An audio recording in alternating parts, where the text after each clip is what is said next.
Good morning, good afternoon, good evening, folks. Michael Zuber, one rental at a time, back with his good friend Dion from Dion Talk. How you doing, buddy? Howdy, doing great. So I've been wanting to ask you a question now that you are not only financially free, but you are retired or sometimes what I call unemployable. You've been in that state for a couple of weeks, so you're past what I call the honeymoon phase. It's kind of starting to feel like your everyday thing. So now that you are in this position, which we all want to be, or at least most of us, I want to ask you, what was the hardest thing about this journey? Let's play a game of ping pong and go back and forth 2 or 3 times. So what's the hardest part? Number one, Dion. And this is probably because it's the most recent. I think the hardest part of the journey was actually retiring.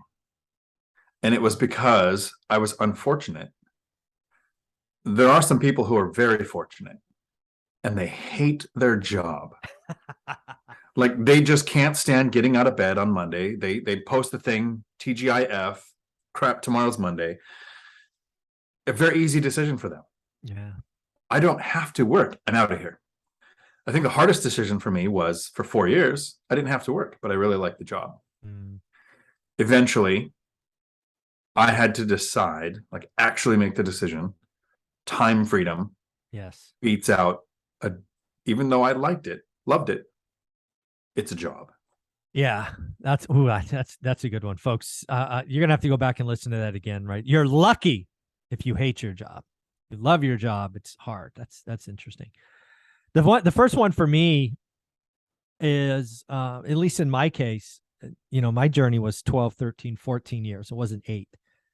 A lot of life can happen in 10 years, right? When you start the journey to financial freedom, you're obviously younger, you're full of yourself, you know what you're going to do. The first couple of years are slow, but you're ready for it.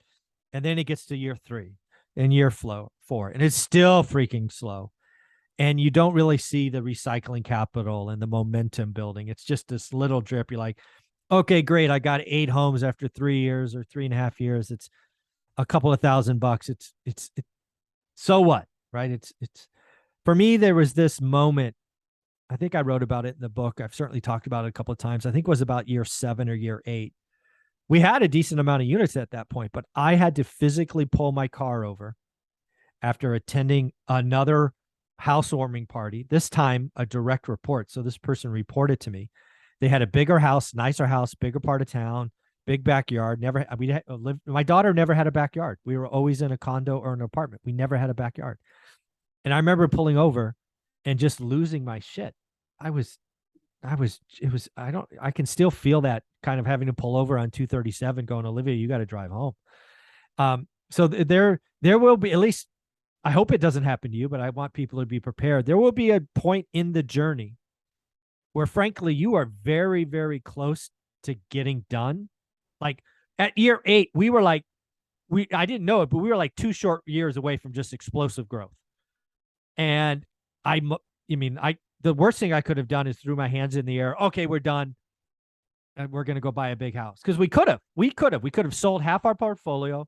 We could have probably paid cash for something in a nicer town and had that damn backyard. But you know what? I'd be working today. So it's just slower. And at least for me, there was that I remember that day. It was one of those points. Do you keep going with no guarantee, right? There was no guarantee that we'd get there. Or do we just give up and do what everybody else does? Buy another car, take another stupid vacation, buy the bigger house. Yeah. So folks, it takes more time than we all want, I think. That's ironic. I think one of the most challenging things for me was literally the opposite of your experience.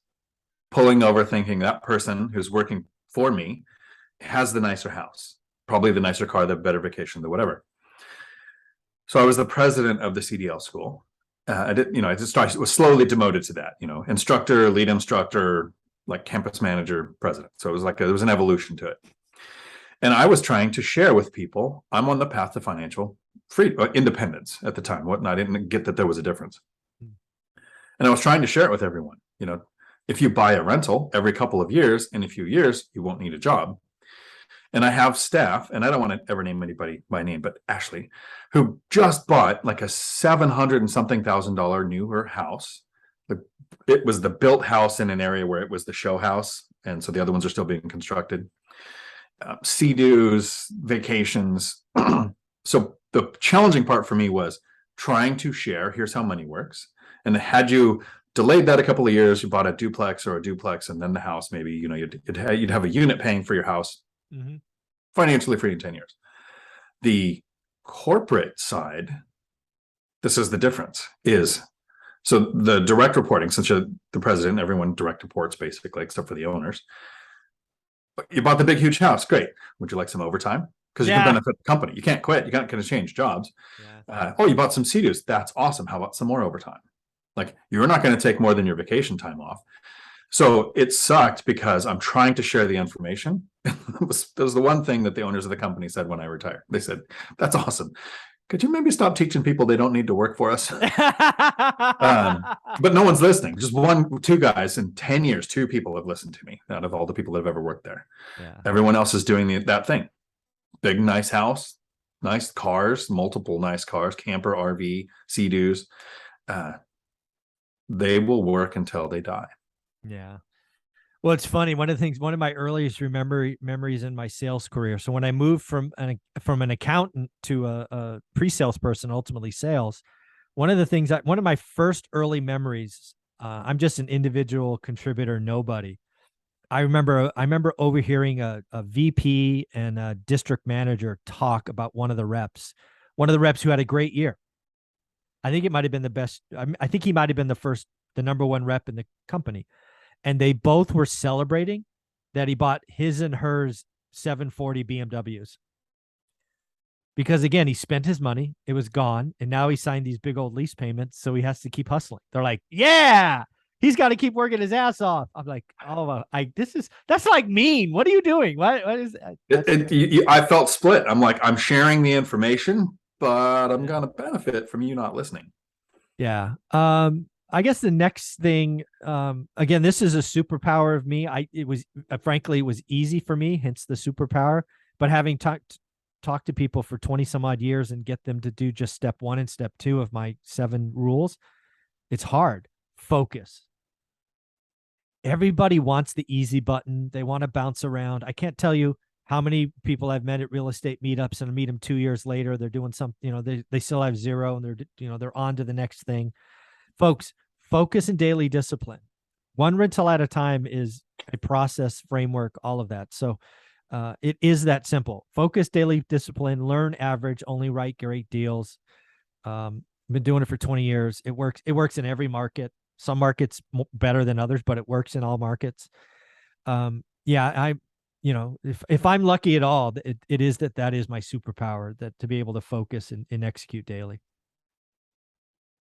Your ability to focus is going to let me wrap up with my last one. So I'm going to close strong, and thank you for doing the work for this. Here's what was the hardest part for me.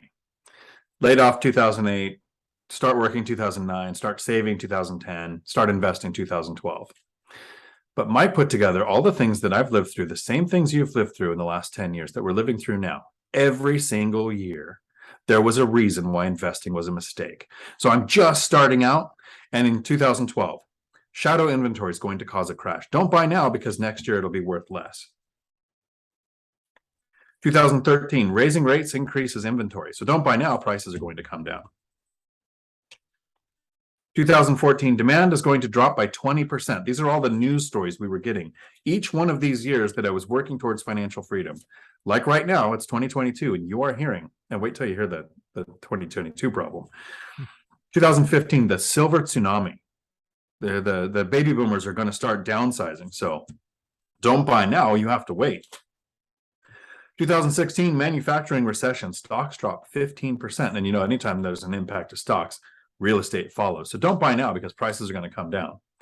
2017, prices are above 2008. It has to crash. There's no way they can be maintained at this level. It's not like people are making more. 2018, I remember this one. Interest rates are over 5% because I got 3 properties over 6% interest at that same time when people said you shouldn't buy, interest rates are too high. That almost sounds like something that's happening now. 2019, inventory up, demand is going to go down. All of these reasons not to buy. 2020, there's a pandemic, an eviction moratorium. It's the end of the world. You'd be stupid if you bought now. How many YouTube channels came out saying don't buy for the last 2 years? 2021, forbearance is ending, mass foreclosures, right? And then here it is, the big one. Right now, 2022, we're living with this. Newsflash, people are still stupid. So thanks for doing the work on that. That was one of my live stream notepads the other day. That's awesome. That was the hardest thing. I was investing for 10 years from zero with every single year. All I was hearing was, don't buy now, wait. Yeah, I feel really bad for the folks who didn't buy in 2020 and 2021 because this or that reason. We tried. I gave them 52-year spreadsheet. It basically said 2020 and 2021 were the best years ever to buy, and yet there were channels repeatedly saying crash. Folks, if you're listening to a YouTube channel who's a renter, never owned a rental property, never took action, and they're telling you not to buy, what are you doing? People are still stupid. Yeah. So, Dion, where can people find you and remind them of your live stream today? Dion Talk Financial Freedom here on YouTube. And my live streams are every Tuesday, 4 p.m. Pacific. I try to answer every question that comes in. And you're going about 3 hours these days? I usually do 3 hours. Today, there's every second Tuesday of the month, there's a live local meetup that I go to. Okay. So tends to be about an hour and a half. But the rest of the time, it's at least 3 hours. Wow. That is awesome. Thanks, buddy. Ciao.